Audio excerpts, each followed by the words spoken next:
to come to Britain. A family of 6 seeking to flee Gaza has been allowed to join their brother in the UK after an immigration judge ruled that the Home Office rejection of their application breached their human rights. There's a lot to go at here. Very pleased to be joined now by the Shadow Justice Secretary, Robert Chemery. Thank you very much. Good evening. Great to have you on the show.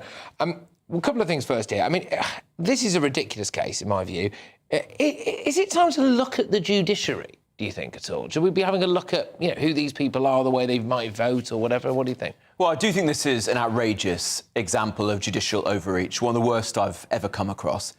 It essentially means that anyone from any conflict zone, anywhere in the world, could come to the UK to be with any family member. And it restricts the ability of the government and Parliament to set our own immigration policy.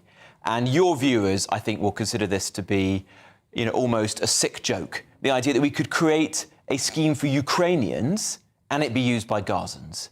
And that there is a judge who twisted and contorted our human rights laws to make this happen. And I think judges have to be held to account when they make decisions that are so inexplicable, so absurd as this one, that people's blood will be boiling listening to this. And so I do think this judge has to be held to account. I think that's why we have to appeal this. I want the Home Office to take this all the way, take it to the Supreme Court, frankly. And if that doesn't work, we've got to change the law. But unlike what Keir Starmer said at Prime Minister's Questions today, that is not an easy thing when you've got a Prime Minister and an Attorney General who say that international law takes precedent over everything, even basic common sense and our national interest. That's an interesting point, and it does come back yet again to Lord Hermer, doesn't it? Who is our Attorney General, at least for now, anyway, Starmer's great mate. So you are concerned that if this did go all the way through to Strasbourg and they decide against it, well, we have an Attorney General who's on record, isn't he, saying that he would just accept that decision?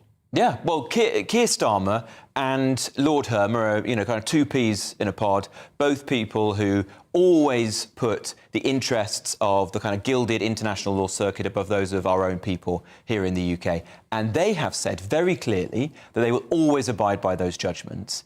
And so here you've got a case where the judge has said that because of Article 8 in the European Convention on Human Rights, he's going to grant this family the right to come to the UK, despite the fact they're not Ukrainians. There's no particular reason why they should be coming here whatsoever.